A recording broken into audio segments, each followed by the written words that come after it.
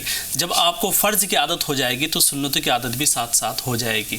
تو اسی لیے فرض بھی جو ہیں وہ ادا کرتے رہیں, اور نبی کریم صلی اللہ علیہ وسلم نے جو سنتیں کی ہیں اور جو آپ نے اعمال کیے ہیں ان پر بھی چلنے کی کوشش کریں. بالکل قاری صاحب صحیح کہا آپ نے.